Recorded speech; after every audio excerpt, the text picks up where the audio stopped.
요즘에 감기가 많이 극성을 부리죠. 특히 이제 독감 때문에 많은 분들이 고생을 하는 것을 봅니다.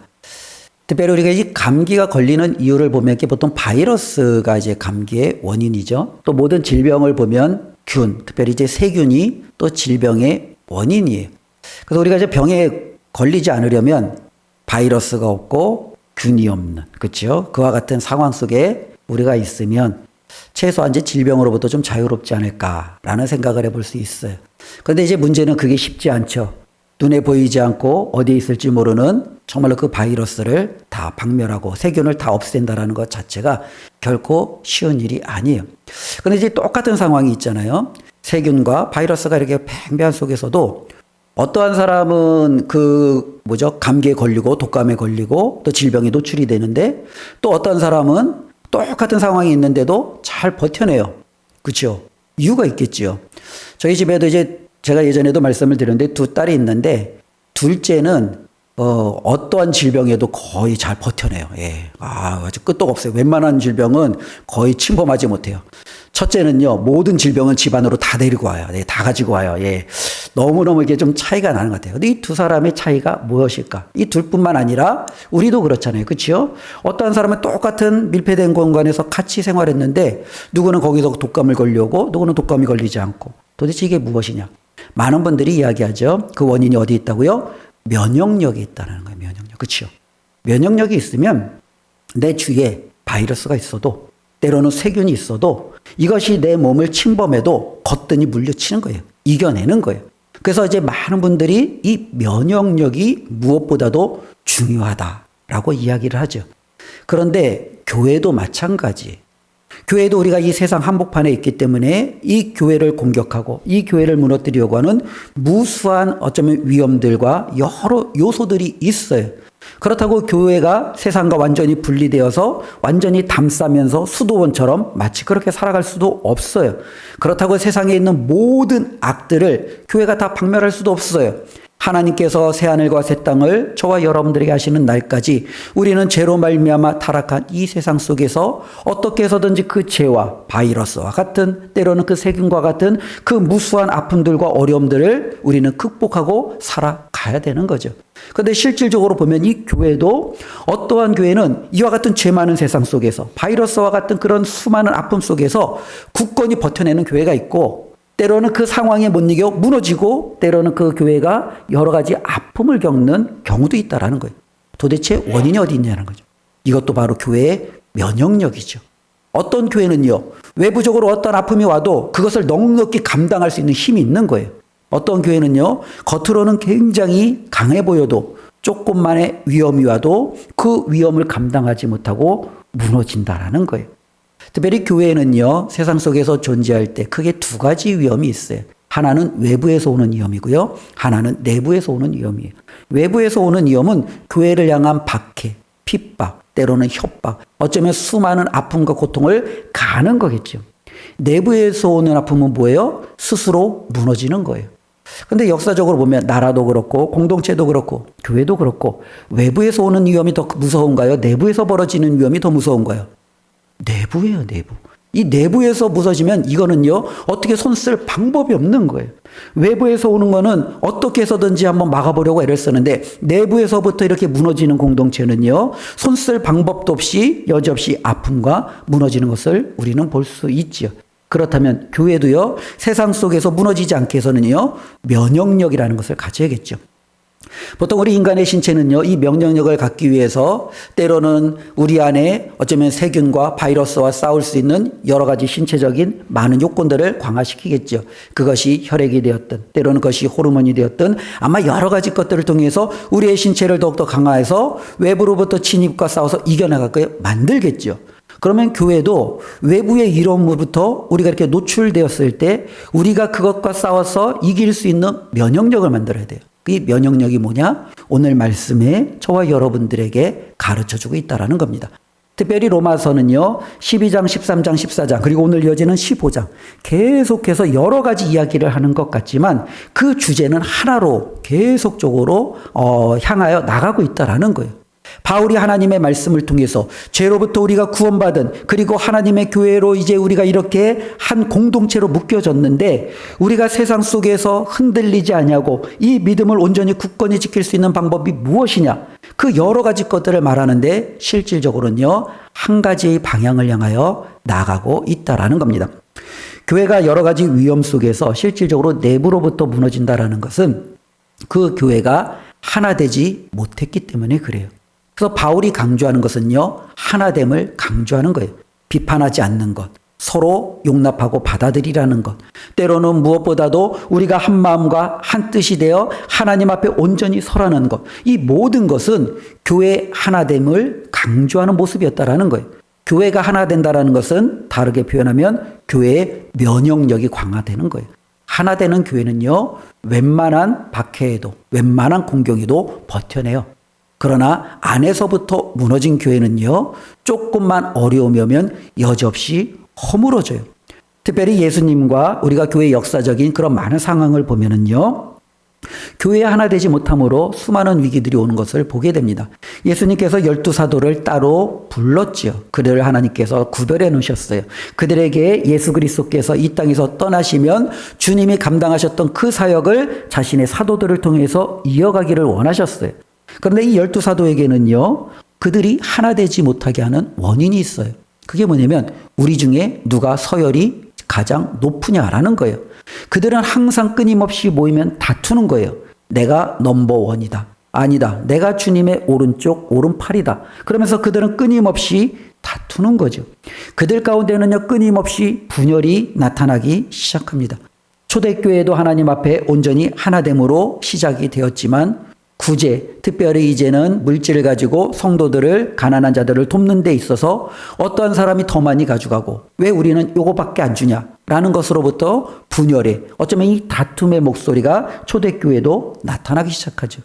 고린도 교회도 보면은요 그들은 하나님 앞에 많은 은사들을 받았어요. 그럼에도 그들은 끊임없이 말하는 거예요. 나는 바울파야, 나는 아볼로파야, 나는 베드로 게바파야, 아니 나는 그리스도파야. 그들은 계속해로 이 교회가 끊임없이 분열되어지고 나뉘어지는 것을 바라봅니다. 갈라디아서를 보더라도요 이 갈라디아 교회를 향한 바울의 말도 그래요. 어떤 사람은 율법을 강조하고 할례를 강조해요. 어떤 사람은 복음을 붙들어요. 그러면서 서로 어떻게 해요? 반목하고 서로 이제 등을 돌리고 서로 공격하고 서로 정죄하며 이 갈라디아 교회가 스스로 자멸하는 모습을 이 바울이 지적하며 그들을 권면하고 있는 것을 우리는 보게 됩니다. 교회사적으로도 마찬가지죠. 하나님께서는요 분명히 하나님께서 예수 그리스도께서 정말로 이 땅에서 이루신 그 사역 위에, 그리고 예수 그리스도를 구주로 영접하고 받아들이는 그 믿음 위에 하나의 교회를 우리 주님께서는 세우셨어요. 그러나 주님이 떠나시고 얼마 안 있어 교회는요 동과 서로 분열이 됩니다. 우리가 아는 대로 가톨릭 교회와 또 그리스도 정교회로 나뉘어집니다. 얼마 안 있어서 이 가톨릭 교회도 또 개신교와 또 이제 구가톨릭 교회로 또 분열이 되어집니다. 개신교 안에서도요 또 서로가 여러 가지로 분열이 되는 거예요. 칼뱅파, 뭐 쯔빙글리파, 루터파, 저마다 이제 여러 가지 많이 분열이 되어지는 겁니다. 우리 한국 교회만 해도요 정말로 장로교, 감리교, 뭐 성결교, 뭐 여러 가지 많은 뭐 교단들이 있잖아요. 그런데 그 많은 교단들 중에서도 장로교가 또 다 같은 장로교냐? 아니죠. 장로교도요 왜 이렇게 또 다양한 교단들이 있는지 그 이름을 외우기도 어려워요. 교회사적으로 보면 세계사적으로도 분열이 되어지고 또 한국 안에서도 이 교회는 끊임없이 분열되어지는 모습을 바라보는데요.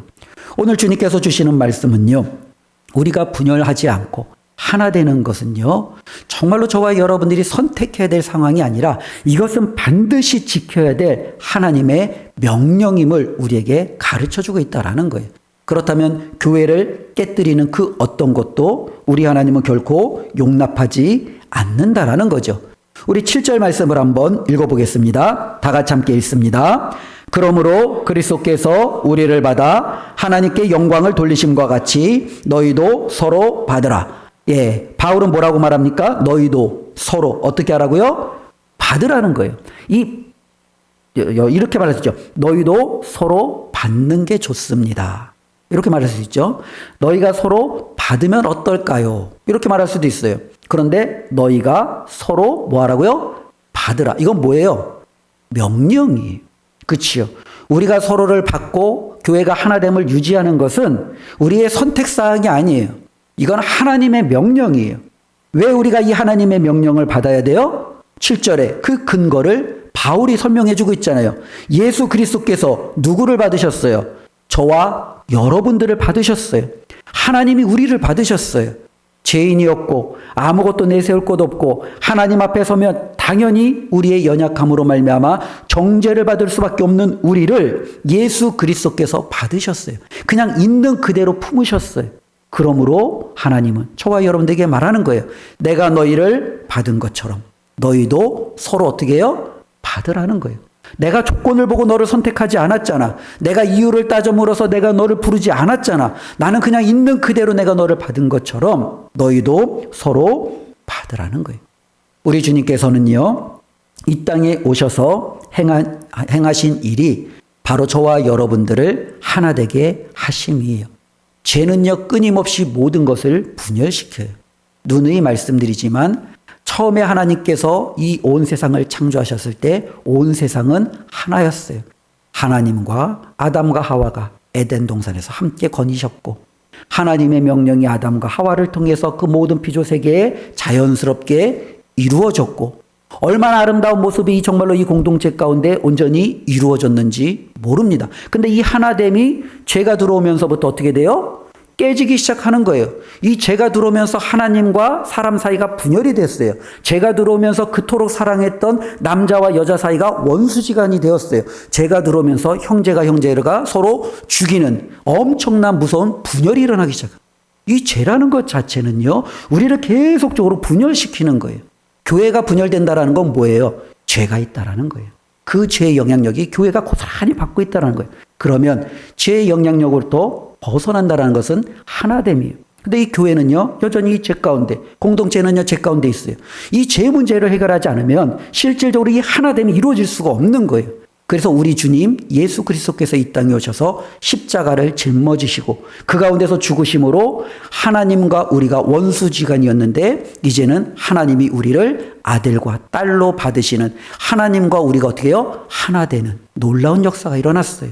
예수님이 죽으심으로 정말로 그 성전 주위에 둘러져 있던 이방인과 유대인을 구별시켰던 그 담벼락이 무너짐으로 이제는 유대인이나 이방인이나 남자나 여자나 그 어느 것도 서로가 서로를 구별하는 것이 아니라 예수 그리스도 안에서 모두가 하나가 되었다라는 거예요. 그래서 바울은요, 에베소서에서도 계속적으로 말씀합니다. 성령이 하나 되게 한 것을 힘써 지키라는 거예요. 오늘 말씀도 이거잖아요. 그리스도께서 너희를 받으심과 같이 너희도 서로 받으라. 교회의 하나됨은요, 우리가 하나님 앞에 구해야 될 정말로 어떤 간절한 원하는 그런 선택이 아닌 하나님께서 저와 여러분들에게 당연히 요구하시는 명령임을 우리가 꼭 기억하시고, 내가 정말로 교회 안에서 하나됨을 위해서 어떻게 정말로 해야 될지를 다시 한번 생각해보고 하나님의 말씀을 받는 이 시간이 되기를 바랍니다. 두 번째로 우리가 한번 살펴볼 것은요, 우리가 하나 된다라는 것은 하나님께서 저와 여러분들을 구원하셨잖아요. 사람들에게는요, 목표가 있어요. 계획이 있어요. 그렇죠? 여기에 있는 여러분들에게도 삶의 목표와 꿈이 있겠죠? 특별히 그 꿈과 어쩌면 목표는요, 젊었을 때부터 이제 갖겠죠. 20대가 가지고 있는 인생의 목표가 있고 30대가 가지고 있는 인생의 목표가 있어요. 저마다 자신이 원하는 그 삶의 그 꿈을 이제 그리고 있겠죠. 20대가 되면 내가 30대는 어떻게, 40대는 어떻게, 50대는 어떻게 이렇게 쭉 이렇게 설명해 나가는 거죠. 오늘 설교할 때 우리 든든한 우리 이제 군인 아저씨들이 뒤에서 딱 버텨주니까 예, 굉장히 힘이 되는데, 예전에 제가 이제 우리 성홍이가 이제 그 고등학교 때 자신의 꿈에 대해서 이제 저한테 얘기했을 때, 제가 그 꿈을 듣고선 이렇게 요즘 애들은 구체적이구나라는 것을 제가 했어요. 그러면서 이제 자신이 20대는 어떻게 하고 20대 후반에는 어떻게 하고 30대 초반에는 어떻게 하고 이 계획을 딱 세우는 거예요. 저는 그 어렸을 때, 대학생 때 그런 계획을 세우지 않았던 것 같아요. 그냥 이렇게 살아갔던 것 같은데, 이런 구체적인 계획을 가지고 살아가면서 나름대로 40대, 50대, 60대의 계획을 딱 만들어 놓고 있다는 거예요. 근데 요즘에 많은 젊은이들이 또 많은 사람들이 그렇게 살아가요. 나의 직장 생활은 어느 정도, 나의 노후는 어떻게, 이런 계획들을 가지고 살잖아요. 그리고 저마다 이 청사진을 향해서 달려가잖아요. 그렇다면 하나님께서 저와 여러분들을 구원하셨을 때, 죄로부터 우리를 건져내시고 하나님의 자녀의 품으로 우리를 이끌어 두셨을 때, 하나님이 그냥 무작정, 하나님이 아무 생각 없이 구원하지는 않았을 거라는 거예요. 하나님도 어떠한 청사진이 있겠지요. 하나님도 어떠한 그림이 있겠죠. 이 그림을 향하여 하나님도 우리를 향하여 뭐예요? 구원을 지금 이루어 가신다라는 거예요. 내가 너희를 향하여 나는 이것을 이룰 거야. 내가 너희에게 예수 그리스도를 보낸 이유, 내가 너희에게 보혜사 성령님을 내가 너희들에게 보낸 이유, 내 큰 그림은 바로 이거야. 하나님은 그 그림을 우리에게 성경을 통해서 보여주고 있다라는 거예요. 그러면 하나님이 보여주시는 그 그림이 무엇이냐라는 거예요. 8절과 9절 말씀을 우리가 보면은요, 우리가 8절 말씀, 9절 말씀 실제적으로 한번 같이 함께 읽어보겠습니다. 내가 말하노니 그리스도께서 하나님의 진실하심을 위하여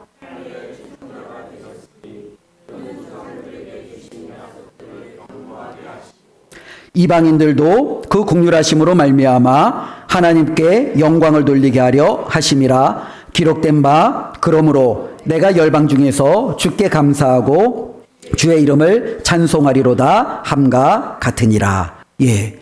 하나님께서는요, 이 8절과 9절을 통해서 내가 예수 그리스도를 통하여 너희들을 구원한 궁극적인 그 이유, 그리고 하나님이 그리고 있는 이 구원의 계획의 청사진을 우리에게 보여주고 있어요. 하나님이 가지고 있는 이 구원의 청사진은요, 유대인도 있어요. 그리고 누구도 있어요? 이방인도 있어요. 하나님의 구원 계획은 유대인에게만 한정되어 있는 게 아니에요. 하나님의 구원 계획은 유대인을 구원해내시고 그리고 그 옆자리에 이방인도 있는 거예요.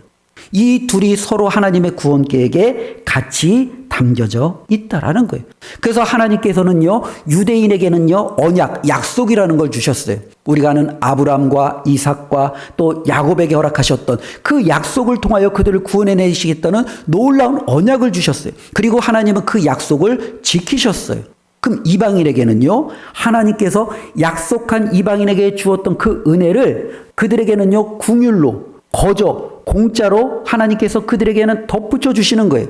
그러므로 말미암아 유대인에게는 약속을 통한 구원을 이루신 하나님이 이방인에게는 궁율을 베풀어 주심으로 너희도 함께해 라는 하나님의 놀라운 구원을 우리에게 지금 보여주고 있다라는 거예요. 그러니 하나님의 구원 계획은요, 처음부터요, 실질적으로 하나님께서 창조하신 이 모든 사람이, 그리고 이 모든 피조물이 하나님 안에서, 하나님의 계획 안에서 다시금 하나됨을 이루는 거예요.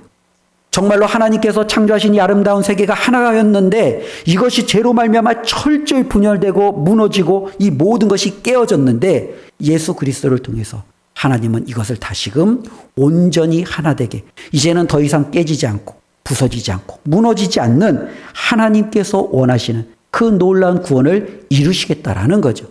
바로 하나님께서는 이것을 우리에게 보여주고 있다라는 거예요. 그러면은요, 실질적으로 우리가 생각해 볼 것은 당연하죠. 하나님께서는요, 계속적으로 이루어 가시는 거예요. 뭘요? 깨진 것을 붙이고, 이것을 회복시키고, 이것을 다시금 하나님이 원하시는 수준으로 만들어 가는 거예요. 그런데 교회가 계속 깨트리고, 분열하고, 나누고, 서로 반목하면 우리는 하나님과 지금 어떻게 가는 거예요? 반대로 가는 거예요. 반대로 가는 거예요. 그치요? 하나님은 하나됨을 위해서 그의 아들을 보내셨어요. 하나님은 하나됨을 위해서 모든 사람들에게 성령님을 보내셨어요. 하나님은 하나됨을 위해서 새하늘과 새 땅을 준비해 두시고 우리를 정말로 들어오시기를 기다리고 계세요. 그런데 우리는 계속적으로 분열하고 서로 반목하고 서로 받지 않냐고 반대로 가고 있다면 과연 저와 여러분들이 하나님 앞에서 정말로 이 구원의 계획에 대해 우리가 하나님 앞에 무엇이라고 이야기할지 다시 한번 두렵고 떨림으로 우리 자신을 바라보게 됩니다. 하나님 안에서 교회에 다양한 사람들이 섞여 있는 것은요, 결코 우연이 아니에요. 하나님이 그렇게 하는 거예요. 교회 안에는요, 하나님이요, 유대인도 이방인도 부르시는 거예요. 교회에는요, 하나님이 종도 자유인도 부르시는 거예요. 교회에는 하나님이 배운 자도 배우지 못한 자도 부르시는 거예요. 세상은요, 배운 사람끼리, 가진 사람끼리, 없는 사람끼리, 어쩌면 약한 사람끼리 이렇게 뭉쳐 다닐지 몰라요. 그러나 교회는요, 아니에요. 하나님께서 정말로 하나 되게 하신 모든 사람들의 그 공동체 안으로 하나님은 다 부르시는 거예요. 왜요? 원래 하나님께서 그들을 그렇게 창조하셨고 하나님의 그 창조의 사역대로 그들 모두가 하나됨을 이루는 아름다운 공동체를 우리 하나님이 기뻐하시기 때문에 그래요. 우리가 가정이 바로 이와 같지 않아요? 가정에 보면은요, 잘난 자식도 있고 못난 자식이 있어요. 잘난 자식만 두둔하는 부모가 없잖아요. 잘난 자식도 내 자식이고 못난 자식도 내 자식이에요. 이 모두가 내 자식이에요. 그리고 이 둘이 서로 반목하며 정말로 서로 으르렁거리는 것을 좋아하는 부모는 없어요. 서로 다르지만 성격도 다르고 환경도 다르고 서로 배운 것도 다르고 많은 것이 차이가 나지만 그럼에도 그들이 하나됨을 유지하며 살아가는 것. 이것이 부모님이 기뻐하는 것 아니겠습니까? 하나님이 기뻐하시는 교회의 모습이 바로 그와 같다라는 거예요. 그래서 교회는요, 서로 받아야 되는 것. 하나님께서 이루신 그 하나됨을 지키는 것은 당연한 명령이고 우리가 이 일을 따라서 함께 움직인다라는 것은 하나님께서 만들어가고자 하는 그 공동체에 우리도 함께 참여하고 있는 놀라운 역사라는 거예요. 우리 영광교회가 그와 같은 하나님의 구원의 계획에 함께 참여하는 교회 되기를 주님의 이름으로 부탁을 드립니다. 특별히 교회의 하나됨은요, 하나님께서 처음부터 우리에게 주신 그와 같은 말씀 속에 담겨져 있다라는 거죠. 9절부터 12절까지의 말씀을 보면 하나님의 이 구원 계획이 정말로 확실함을 바울이 설명하기 위해서 지금 무엇을 예를 들고 있죠? 구약 성경을 인용하고 있어요. 즉 하나님께서 이 하나됨은 내가 유대인들을 구원하려고 했는데 이 유대인들이 예수님을 거부하네? 그리고 어쩌다가 보니 이 이방인들이 예수 그리스도를 영접하고 구원을 받네? 그래? 그러면 이방인들도 들어오게 할까? 이러면서 변형된 구원이 아니라는 거예요. 하나님께서 이방인들을 구원하심은 이 유대인들을 택하셨던 그 옛날부터 이미 성경에 하나님이 그 계획을 가지고 있었다라는 거예요. 그래서 성경에 기록되어져 있다라는 거예요. 내가 유대인 가운데서 영광을 받으리라? 아니에요. 열방 중에서, 모든 민족 중에서 정말로 하나님이 창조하신 모든 열방들이 정말로 주님께 돌아올 것을 이미 성경은요, 어떻게 하고 있어요? 말하고 있다라는 거예요. 교회의 하나됨은 결코 우연히 이루어지거나 어쩌다가 되어진 것이 아니다라는 겁니다. 하나님께서 저와 여러분들의 이 하나됨을 위해서 이미 예언하셨고 우리는 이것을 위해서 함께 달려가는 교회입니다. 교회가 처음에 이제 이 땅 가운데 태동이 되었을 때 우리가 보통 시기적으로 얘기하면 2000년 전이죠. 보통 2000년 전에 이 교회가 처음 이 땅 가운데 예루살렘에서 처음 시작이 되었습니다. 예루살렘에서 시작된 교회는 도처로 이 교회가 확장하게 되었죠. 우리가 잘 아는 대로 안디옥에 교회가 생겨졌고 바울과 바나바의 사역을 통하여 소아시아의 수많은 교회들이 그리고 유럽을 지나 로마에도 또 아프리카의 이제 알렉산드리아라는 도시에도 어마어마한 교회들이 세워지기 시작합니다. 그런데 이 교회들이 세워질 때 실질적으로 이 교회에 선포되어졌던 메시지는 당대 사회를 완전히 뒤흔들었던 메시지예요. 오늘날 우리가 교회에서 받고 있는 메시지하고 그들이 받고 있는 메시지가 동일한 메시지인데 성격은 완전히 다르다라는 거예요. 그렇지 않겠습니까? 지금 우리는요, 이렇게 같이 함께 남자 여자가 한 공간에서 예배를 드리잖아요. 근데 100년 전만 해도 우리의 한국에서 이와 같이 한 공간에서 남자와 여자가 예배 드린다는 것이 당연한 건가요? 아니에요. 그렇죠. 남자와 여자가 어떻게 한 공간에서 그것도 같은 예배를 드릴 수 있어요? 못하죠. 남자와 여자는 분리가 되어져야 되는 거예요. 그렇죠. 제가 다녔었던 교회도 굉장히 보수적이잖아요. 그게 보수적이었던 교회였다고 말씀드렸잖아요. 그래서 저도 어렸을 때 보면은 유치부 때 또 이렇게 그 초등학교 시절에 이제 분반 공부를 하잖아요. 그럼 남자반 여자반이 다르고 있어요. 예. 교회에 있으면 이쪽은 남자아이들이 앉고 이쪽은 여자애들이 앉아요. 그죠? 분반 보면은 남자들 그리고 여자들 또 반마다 이게 다 다른 거예요. 결코 남자와 여자들이 같이 하죠. 그게 당연한 건 줄 알았어요. 예. 당연한 건 줄 알았어요. 우리는 원래 그런 시대. 근데 이것을 역사에 거꾸로 쭉 돌려보세요. 500년 전으로, 1000년 전으로, 1500년 전으로, 2000년 전으로 어마어마하게 다르죠. 그때 당시에는요, 신분이라는 게 있어요. 그렇죠? 신분이 있어요. 귀족이 있고 천민이 있어요. 우리나라로 치면 양반이 있고 일반 백성이 있어요. 그들은요, 결코 공존할 수가 없어요. 누구는 자유로워요. 누구는요, 노예로서 평생을 살아갈 수밖에 없어요. 남자와 여자의 차이도 어마어마해요. 남자가 가지고 있는 사회적 특권은 엄청나게 큰 반면에 여자는 사회적으로 너무너무 약자예요. 때로는 사람을요, 짐승처럼 재산 취급하는 경우도 흔했지요. 가진 권력과 힘이 있는 사람들, 돈이 있는 사람들은요, 떵떵거렸어요. 없는 사람들은요, 위축되고 그 삶이 너무나도 비참한 삶이에요. 그런데 교회 안에 이들이 어떻게 해요? 같이 들어오기 시작한다라는 거예요. 그런데 하나님께서 그들에게 말씀하시는 거예요. 너희는 서로 뭐라고요? 형제라는 거예요. 너희는 서로 가족이라는 거예요. 세상 속에서는 이게 말도 안 되는 메시지가 하나님의 교회 안에서 지금 울려 퍼지고 있다는 거예요. 그들에게 있어서는 이제 민족적인 배타주의가 얼마나 크네. 로마인들은 자신의 제국이 정말 로마의 시민권을 가진 그들은 자신들을 제외하고 모든 사람들은 인정하지 않아요. 유대인들은 더 컸지요. 그들 빼고는 모든 사람들은 야만인이고 하나님 앞에 정말로 구원받지 못한 그와 같은 사람으로 치부했지요. 그런데 교회 안에는요, 로마인이나 자유인이나 이방인이나 헬라인이나 유대인이나 그 어느 것도 차별이 없이 주 안에서 우리는 모두는 뭐라고요? 하나다라고 선언하고 있다라는 거예요. 도대체 이와 같은 것들이 어떻게 이루어지냐라는 거죠. 하나님께서 이미 구약에 그리고 그 이전에 예언하셨고 그 예언하신 것을 지금도 이루어 가신다라는 거예요. 그리고 교회는요, 여전히 하나님의 이 하나 되심을 만들어가는 중이에요. 저와 여러분들이 하나님의 공동체가 만들어가는 이 과정 속에 있는데 우리가 이것을 깨뜨리고 분열하는 것은 하나님의 그 구원 계획을 뭐 하는 거예요? 회방하는 거예요. 하나님 앞에 우리가 말 그대로 고춧가루 뿌리는 거예요. 하나님은 하나됨을 향하여 달려가는데 우리는 거기에다 대고 하나님 안 돼요 하고 우리가 막아서는 격이 된다라는 거예요. 교회의 하나됨은요, 결코 하나님께서 기뻐하시는 것인데 우리가 그것을 막아선다라는 것은 하나님을 대적하는 자들이 된다라는 거예요. 그러면 천국은 어떤 모습이겠습니까? 바로 저와 여러분들이 이 땅에서 완전히 이루지 못한 그 하나됨이 천국에서는 온전히 이루어지는 거예요. 그 하나님과 완전한 하나됨이 이루어지고 서로가 서로를 받아들일 수 있는 온전한 사랑의 공동체가 되는 그곳이 바로 천국이고 하나님이 저와 여러분들을 위하여 예배해 두신 새하늘과 새 땅입니다. 우리가 이것을 기억하며 하나님의 이 하나 되심이 왜 중요한지를 다시 한번 기억하셨으면 좋겠습니다. 특별히 우리가 하나 되는 이유는 또 있죠. 7절 말씀에 보면은요, 우리 같이 한번 7절 말씀 읽어볼까요? 그러므로 그리스도께서 우리를 받아 하나님께 영광을 돌리심과 같이 너희도 서로 받으라. 우리 9절 말씀도 함께 읽어보겠습니다. 이방인들도 그 긍휼하심으로 여기까지요. 자, 7절에 그리스도께서 우리를 받아 라는 것은 여기서 우리는요, 어쩌면 교회 안에 있는 자들이겠죠. 그렇죠? 바울과 로마 교회를 포함한 이미 교회 안에 있는 자들이에요. 9절에 보면 이방인들은요, 아직 교회 바깥에 있는 자들이겠지요. 그런데 하나님께서 교회 안에 있는 자나 교회 바깥에 있는 자들을 통해서 하나님이 궁극적으로 요구하시는 건 뭐예요? 우리 모두는 하나님의 영광을 위해서 살아가야 된다는 거예요. 그럼 우리 모두는 하나님의 영광을 위해서 살아가야 되는데 어떻게 하는 것이 하나님 앞에 영광을 돌리는 삶이냐라는 거죠.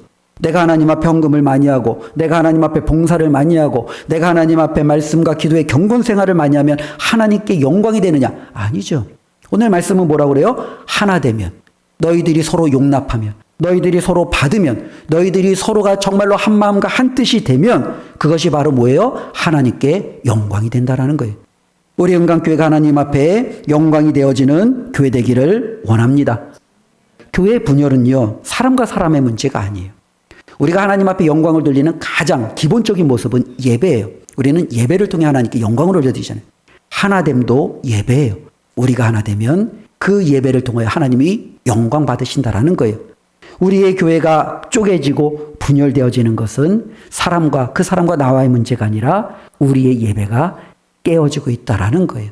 이를 기억하시며 하나님 앞에 영광을 돌리기 위해서 더욱더 내 옆에 있는 사람을 용납하고 받기 위해서 애쓰기를 주님의 이름으로 부탁을 드립니다.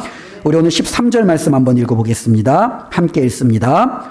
소망의 하나님이 모든 기쁨과 평강을 믿음 안에서 너희에게 충만하게 하사 성령의 능력으로 소망이 넘치게 하시기를 원하노라. 아멘. 하나님이 이 은혜를 저와 여러분들에게 주시기를 바랍니다. 평강이 있기를 원하시죠? 기쁨이 있기를 원하시죠? 예, 저도 그래요. 항상 기뻤으면 좋겠어요. 항상 마음이 편했으면 좋겠어요. 근데 우리의 삶에 보면 기쁨과 평강이 없는 날이 참 많잖아요. 왜 그래요? 바로 위에 하나됨을 이루지 못할 때 그런 거예요. 하나됨을 이루지 못하면 교회에 오면 어떻게 해요? 불편해요. 기쁘지가 않죠. 마음이 평강이 없어요. 마음에 여유가 없어요. 하나 되지 못하면 그래요. 가시방석에 앉아 있는 것 같아요. 빨리 예배 마치고 도망가고 싶어요.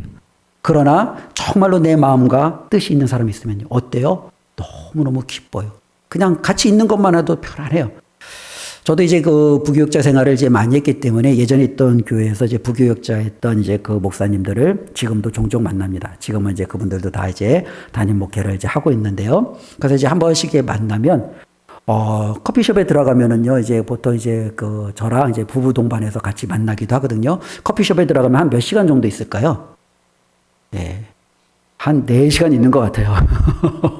예, 한 6명이 앉아갖고, 그 사모님 여자 3분, 우리 남자 이렇게 해서, 그냥 한 4시간은 앉아있는 것 같아요. 그리고 나서 어디 가요? 밥 먹으러 가죠. 예. 그 또 밥 먹고 또 있는 거예요. 그냥 하루를 그냥 같이 이렇게 자주는 못하지만 한 번 만나면 그냥 있는 거예요.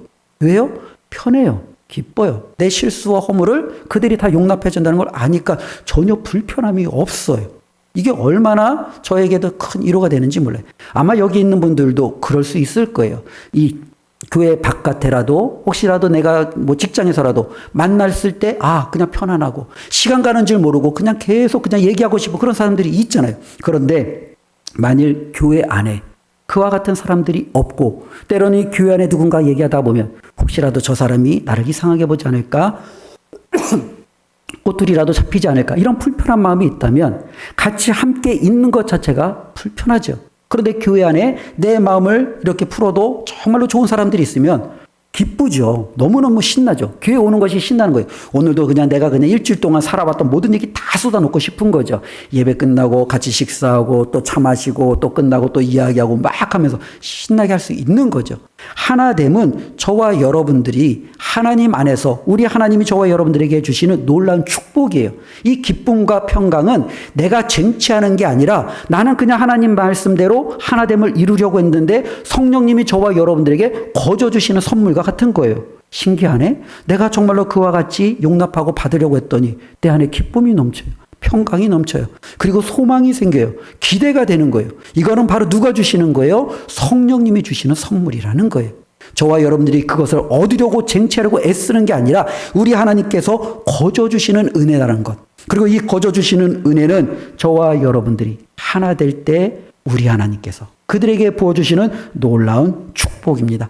우리 은강교회가 하나님이 주시는 기쁨과 평강 그리고 그 소망이 넘치는 교회 되기를 바랍니다. 오늘 7절 말씀 읽으면서 말씀의 결론을 내리겠습니다. 우리 7절 다 같이 읽겠습니다. 그러므로 우리를 받아 하나님께 영광을 돌리심과 같이 너희도 서로 받으라. 예, 저와 여러분들이 잘 맞아서 서로 받으라는 게 아니죠. 저와 여러분들도 달라요. 우리 옆에 있는 사람들도 앞뒤 사람들도 다 달라요. 성격도 다르고 생각도 다르고 다 달라요. 그런데 우리는 서로 받아야 돼요.